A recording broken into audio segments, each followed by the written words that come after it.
Good morning, everybody. I am delighted to be joined by Minister for State for Communications, the Circular Economy, Digital Government and Procurement this morning, Minister of State Ossian Smyth. Thank you for joining us. Thank you very much. Thank you. You are a member of the Green Party, and could you tell us a little bit about how you got into green politics in the first place? Yeah, my background is in computer science. I used to work for Microsoft, so I was sitting at a computer screen all day and I was solving, computer problems, and then I began to get interested in the problems, the wider problems in the city and in the environment. How could I solve those? And so I just began to take part in politics. I got elected to local government, got elected the mayor, then a TD, and then I found myself here as a minister, and I'm in Portugal. So that's the kind of short story. Very, trying to be brief about it. Green politics has seen a huge emergence over the last couple of years, and they're now quite embedded in many of the governments around Europe, which has been a sea change. I think people are starting to see green becoming out of idealism and going into a very practical realm. In your experience in government, how has that worked out, taking it from the idealism into very practical implementation of solutions and policies? It was always the intention of the Green Party to go into government. We've been in government before. The Greens are in government in many cities around Europe, many countries around Europe, including in Germany now, critically. So we certainly that was always our intention. And I guess what's changed is that in the past, green politics might have been seen as something unusual, something different, something alternative. Now it's become a lot more mainstream. We don't really have to sell the idea of whether we should go green or not to other politicians or to the public. It's how we do it, really. And it is become accepted across European policy as well. So it is so people are no longer looking at me and thinking, look at these crazy ideas you have. Instead, they're looking at me and saying, what's the best way to do this? Mm-hmm. And in your role of communications, obviously you came into the role in the middle of a pandemic where the emphasis was on digital communications. That has brought its own challenges in that now there's a lot of decentralisation, people are examining the need for huge big office campuses. What do you think the future holds, and how is that sustainable in terms of our cities? Okay, so the pandemic obviously accelerated the digitalisation of society. It meant that people who had not gone online to do things before, who would have been in the habit of going into a government office or filling in a form, were forced to go online, and then found that it was convenient. And people, you'll know yourself, older people were making video calls to their children. We were able to go to the doctor on a video call. And, at some point during that, people thought, some of this stuff we want to hold on to afterwards. So there has been, it has accelerated the digitalisation change, the pandemic certainly has. And overall, by and large, the communications networks managed. They held up. So it was very difficult because our communications networks were set up for the vast majority of traffic coming out of offices during the day, and they had to switch to that traffic coming from people's homes because they were working from home. We're encouraging people to continue to work from home in the future, and that's having benefits like reducing the stress of commuting. It's making people be able to get a better work-life balance, dealing with childcare problems and so on. So overall, I think there's a general feeling that there is a positive, but at the same time, people really miss the human connection of being able to see each other face to face. So I think what we're moving away from is, 40 hours a week of being in the office towards 20 hours a week of being in the office, something like that. And communications is the facilitator for that.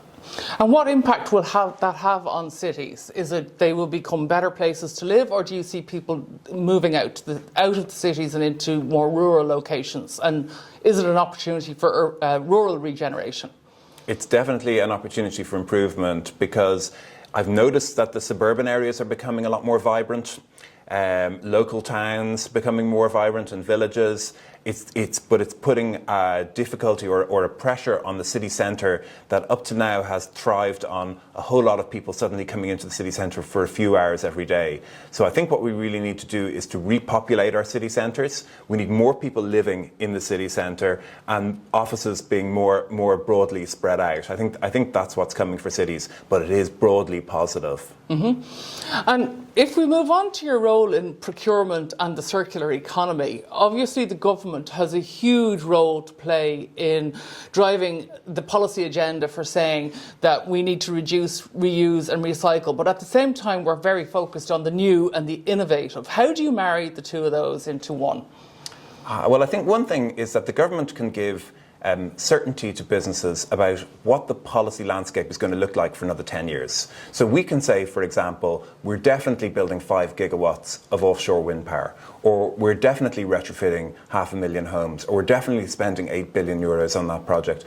And by giving that policy certainty, businesses know that they can invest into that sector, but also the average person knows that they can apply for skills in that sector and that they'll have a job in that area. So I think what the government's role is to give that regulatory and investment certainty to businesses to know that they can invest and that they will be supported in this. You know, for a long time there was an idea that you had to choose between the environment and business. You know, that what was good for the environment was bad for business, and the other way around.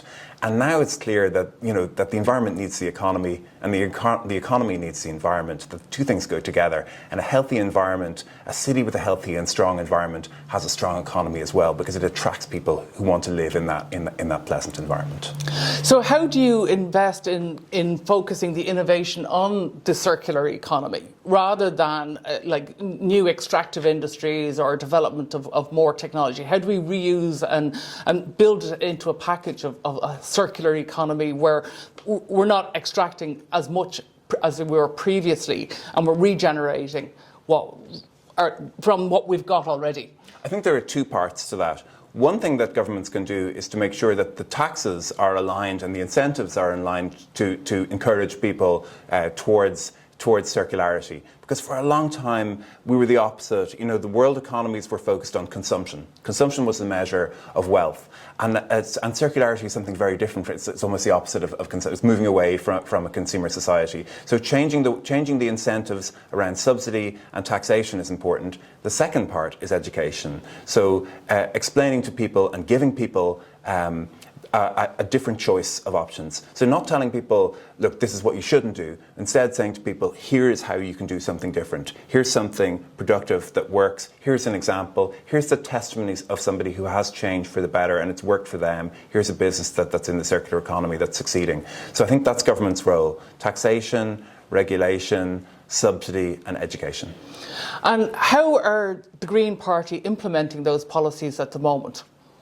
Well, your question is wrong. How's the Green Party doing it? Yeah, well, how's the government? It has to be whole of government. Yeah, it has to be whole of government. These things don't work if it's seen as a Green Party initiative, doing Green Party things for Green Party people on the fringe. The whole business as usual system has to change, and it has to come from all of government. So our circular economy strategy in Ireland is called the Whole of Government Circular Economy Strategy. I have to sit down with people from every government department and say, what are the things you're doing? Assign tasks to them, get them bought into the system, give them the information and the budget that they need to do it, and then everybody works together. So that's how it works. Great. And are you excited or a little overwhelmed by the scale of the challenges that we face not only in Ireland but on a pan-European or even global basis? Look, I'm a very optimistic person, but also part of what reassures me and the average person looking at the circular economy is they know that this is how things used to work. You know, there was a time in our parents' generation where when something broke, you got it fixed, you didn't buy it new, you know, where things lasted longer, where, you know, if you bought your clothes to be mended, your shoes to be mended, your TV was fixed. So, you know, we need to move back towards something that used to work before, an economy with more local employment, repairing, maintaining, sustaining things, rather than digging things out of the ground, using them, throwing them away or burning them. So, you know, that's the change. And people know instinctively that is the right thing to do, and that will bring a stronger, lasting form of prosperity.